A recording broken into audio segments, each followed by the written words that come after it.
안녕하세요, 제이콥입니다. 오늘은 왜 아들 출산을 앞두고 제이콥은 퇴사를 결심하게 되었는가에 대한 이야기를 해보려고 해요. 결론부터 말하면, 네, 썸네일이 스포일러니까요. 저는 아이 출산을 한 20여일 정도 남기고 권고사직을 당했습니다. 제가 지금 육아휴직 중인 거는 맞는데 권고사직을 전제로 현재 육아휴직 중이고요. 출산이 한 달도 안 남은 상황이었기 때문에 회사랑 협의를 한 겁니다. 육아휴직을 하게 해달라. 그래서 그 이야기를 오늘 좀 해보려고 해요. 그러면 지금 구직 활동을 열심히 해야 되는데 구직 활동을 하고 있냐? 그건 아니거든요. 지금 저는 직장인이 아니라 지금 코퍼레이션이라는 계정 이름처럼 저 자체가 회사가 되어서 저의 일을 해나가려고 준비를 하고 있어요. 저는 사실 패션 회사에서 브랜드에서 영업하는 일을 했었고요. 지금 제가 육아휴직을 쓰고 있는 권고사직을 시킨 회사는 작은 의류 생산 프로모션 회사예요. 2021년에 제가 다니던 회사에서 이직을 제의를 받았죠. 제가 이제 브랜드 영업 담당으로 일을 하고 있었고, 대표님께서도 또 담당 임원께서도 좋게 봐주고 계셨고, 팀장과는 사이가 그렇게 좋지는 않았어요. 그런 상황에 같이 일하던 동료가 자기가 가는 회사의 영업 담당이 되어 달라, 이렇게 해서 이직을 하게 됐거든요. 그 친구가 이직을 제안한 이유는 그 친구가 아버지한테 회사를 물려받을 계획이 있었고 그 회사에 와서 영업을 좀 해줬으면 좋겠다라고 저한테 제의를 해서 처음에는 거절을 했어요. 아직 나는 좀 더 대기업을 다니고 싶다, 그렇게 얘기를 했고, 그 친구가 제의한 회사는 규모가 굉장히 작은 회사였거든요. 그 회사로 옮기게 된 이유가 있어요. 그게 뭐였냐 하면, 저는 제 패션 브랜드를 언젠가는 하고 싶다라는 그런 꿈이 있었거든요. 어차피 회사에서 영업 담당으로 일을 해서 얼마나 오래 일할까라는 생각을 늘 하고 있었고, 부업을 통해서 직장 탈출도 꿈을 꾸고 있었고, 그리고 제 브랜드를 해야겠다는 꿈이 늘 있었기 때문에 의류 생산을 하는 프로모션 회사에서 저한테 이제 제의가 왔다는 거는 제가 실질적으로 의류를 생산을 A부터 Z까지 직접 다 경험해 볼 수 있는 그런 일을 하게 된다는 의미였거든요. 이게 내가 이 회사를 가더라도 만약에 이 친구가 나를 뒤통수를 치고 배신을 때리더라도 이 회사에서의 경력이 나의 실력 향상에 도움이 되겠다는 생각이 들어서, 그래서 최종적으로 이직을 결심하고 22년도 1월부터 이 회사에서 근무를 시작했습니다. 그랬는데 근무를 시작하기 전에 이 친구가 저한테 제안했던 게 평생 같이 다니자.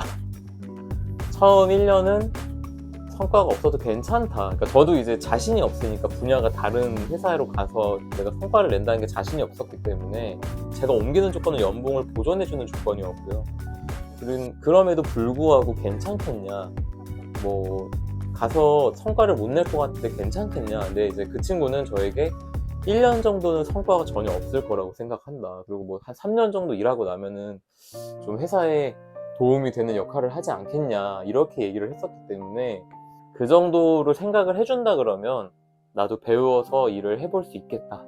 그게 작년 1월이었는데 이제 1년 4개월도 안 돼서 올해 3월에 권고사직을 통보받은 거죠. 어찌됐건 결론적으로는 회사에서 아직 계신 그 친구의 아버님께서는 저에게 계속 그 월급을 주면서 일을 시키기가 어려웠을 거고, 저도 제 역할을 못 해내면서 월급을 받는 게 속이 편하진 않았어요. 그래서 나름의 역할을 하려고 노력도 많이 했었고 그랬는데, 뭐 최종적으로는 권고사직 통보를 받게 됐습니다. 그랬는데 사실 제가 인스타그램을 시작했던 게 제 패션 브랜드를 키우기 위함이고 저의 실력을 키우기 위함이었거든요. 그래서 키우는 인스타그램을 통해서 실은 그 회사에서 제 브랜드를 시작해 볼 계획이었어요. 작년 연말 즈음에 제가 그 회사에 그 대표님 바로 밑에 있는 이사님께 면담 요청을 했죠. 내년부터는 제가 이런 일을 해보고 싶습니다 라고, 브랜드를 운영해보고 싶다라는 제안을 드렸어요.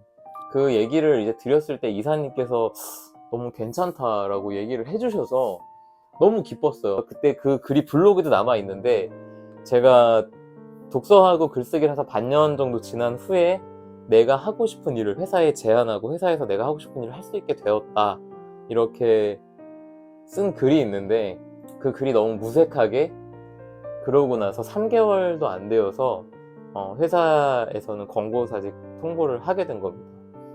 평생 다니는 직장을 약속한 친구에게 권고사직 통보를 받았고, 그게 이제 아들 태어나기 한 20여일 앞두고 있는 상황이었기 때문에 아내의 볼 낯이 없는 상황이었어요. 그래서 굉장히 막막할 수 있는 상황이었는데, 그렇게까지 막막하다라고 느끼지 않았던 것은 작년 7월부터 9개월 그 정도의 시간 동안 제가 꾸준하게 독서랑 글쓰기를 하고 있었던 것 때문이에요.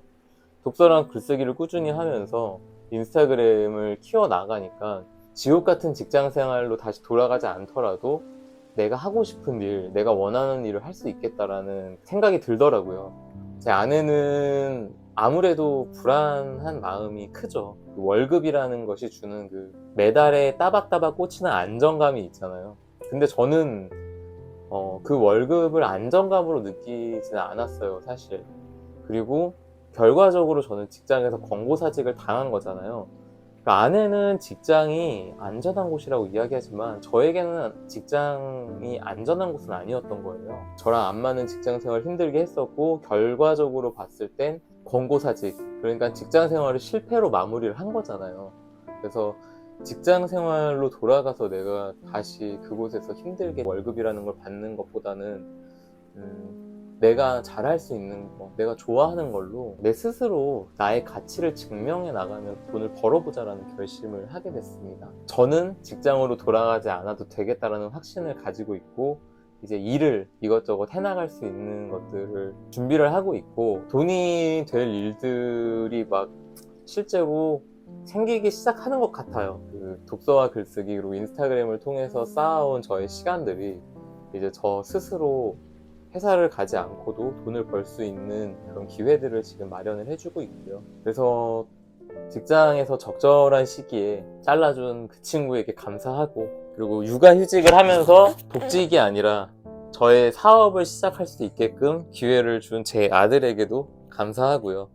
이제 제 아들은 4개월 차가 되었고, 이 아들이 6개월 차가 되면은 저는 이제 회사에서 육아휴직을 끝내고 완전한 독립을 하게 됩니다. 그때까지는 수입원을 좀 어떻게든 만들어 놔야 되는 상황이고, 그렇게 해나가는 과정에 있는데요.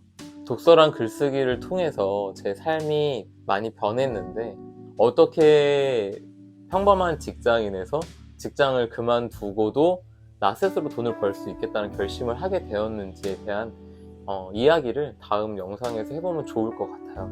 30대, 40대 직장인 분들, 요즘에 뉴스에 83년생까지 권고사직을 은행가에서는 하고 있더라고요. 지금은 40대도 명예퇴직 대상자이고, 제 나이 또래는 다 명예퇴직 대상자더라고요. 직장생활만으로는 내 삶이 많이 불안들 하실 건데, 제가 어떻게 직장을 그만두고 나의 가치를 만들어서, 평범했던 내가 어떻게 가치를 만들어서 홀로서기를 할 수 있겠다라고 생각을 하게 되었는지 영상을 통해서 말씀을 드려보도록 할게요. 저는 직장을 다니면서, 그러니까 직장을 그만두고 다른 걸 하라고 이야기하고 싶진 않아요. 다만 직장을 다니면서 나를 위한 시간을 가짐으로써 회사에서의 권고사직에 두려워하지 않고 오히려 나다운 돈벌이를 시작할 수 있는 것들을 준비하는 것에 대해서 이야기를 하고 싶고요. 다음 영상을 통해서 그러면 그 이야기를 한번 해보도록 하겠습니다. 제 상황은 비록 객관적으로 나이 40에 권고사직 당한 4개월 된 아이가 있는 아빠로서 워딩을 하자면 너무나 암울한 상황일 수 있지만, 사실 저는 지금 굉장히 행복합니다. 비록 경제적 자유나 뭐 공간적, 시간적 자유를 얻은 건 아니지만 저는 마음의 자유를 얻었고요. 마음의 자유가 있기 때문에 경제적 자유를 향해서 이제 나아가고 있다고 생각을 합니다. 오늘 끝까지 봐주셔서 감사드리고요. 구독과 좋아요 부탁드리겠습니다. 그럼 다음 영상에서 만나겠습니다. 감사합니다. 안녕.